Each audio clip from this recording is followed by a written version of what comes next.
Jack, question for you. Walk us through what it was like coming up on stage. I mean, listen, I've spoke to big crowds.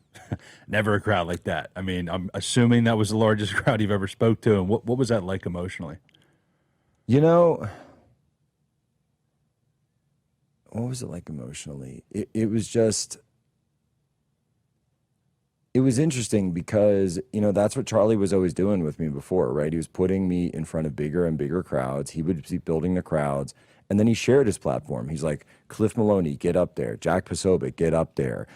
Alex Clark, whoever it is, Riley Gaines, get up there. And even Erica from time to time. And he was training us through those reps. It's like when you go to the gym, you do reps.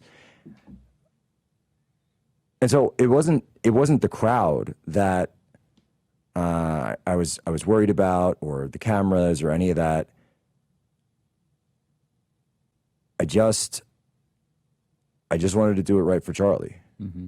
I just wanted to do the job right and give Charlie the honor that he deserved in passing, because of the way that he lived, because he was our commanding officer, because he was my commanding officer, and also the understanding that this wasn't an accident. This was done to him by specific people and a specific series of events.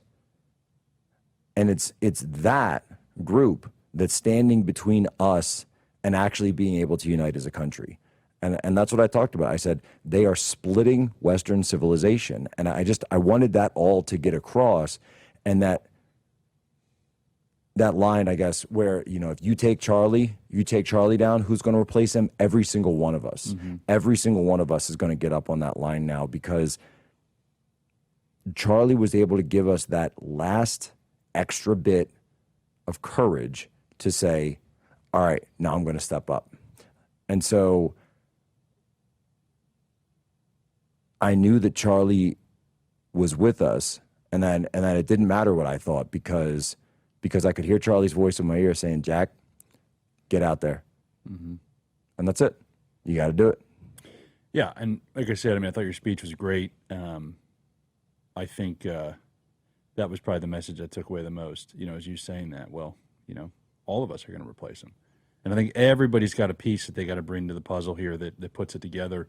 And I think Erica at the helm is just fantastic. No, Erica is well. Actually, Brick, because you've known Erica for from the events for mm-hmm. a while now. Yes. What do you think?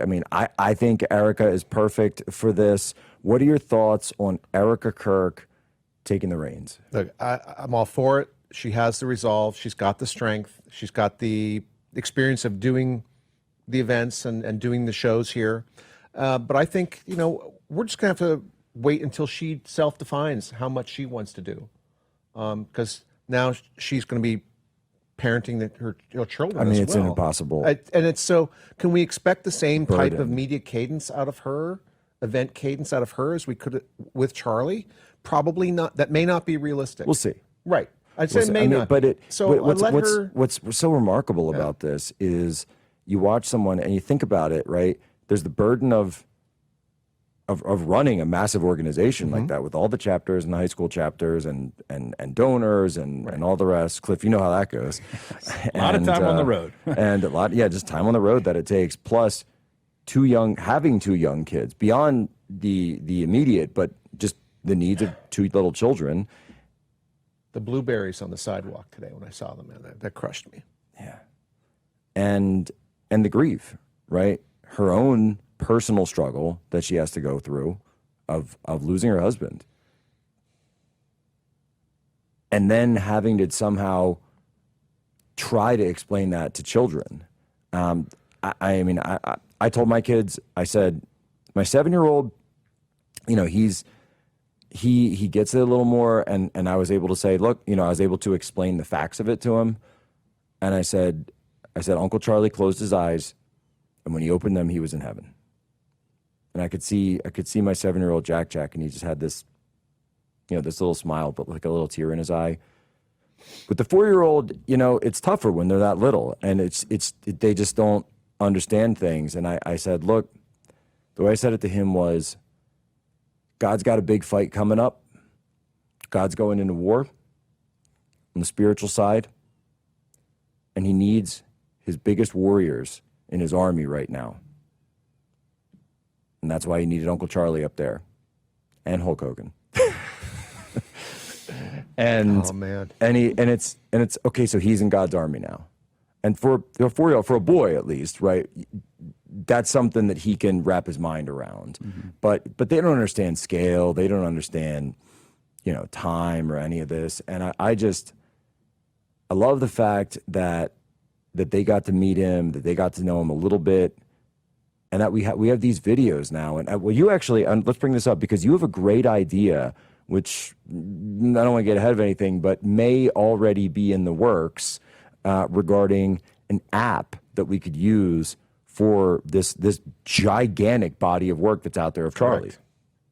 Yeah, I mean, there's so many, not just his debates on college, but anything from his speeches. There's so many things he's put out there, and if you want to find out like what did Charlie Kirk think about this or what did Charlie Kirk think about that, and you go to a search engine, you're going to be getting all sorts of uncurated results. Oh, Google destroy him. Exactly. You get all the attack pieces. So I mean, what I sent to you was a suggestion that it would be wonderful if there was a Turning Point landing page that you could go to and say, what did Charlie Kirk say on this topic? A drop-down list. You select it, and then it gives you any clips in which that's related. So you could go and see and where it was at. This is at this debate, on this speech. And some of those segments may have one or two subjects, and so they might get cross-indexed and be in two different things, and that's fine. Wait, Cliff, do you remember On the Issues? Yes. Remember yes. On the Issues? This used to be something they used to do for candidates, and it was like the worst formatted website in the world, but it had this is like 90s technology where it would just go through each candidate on the issues, and you could pull different quotes, but it would be well resourced and footnoted, and you'd have the whatever it was. But you're saying with Charlie, because of the technology that we have now, we don't need to just go to written quotes. We can have that too, but you could actually pull up the video. Right.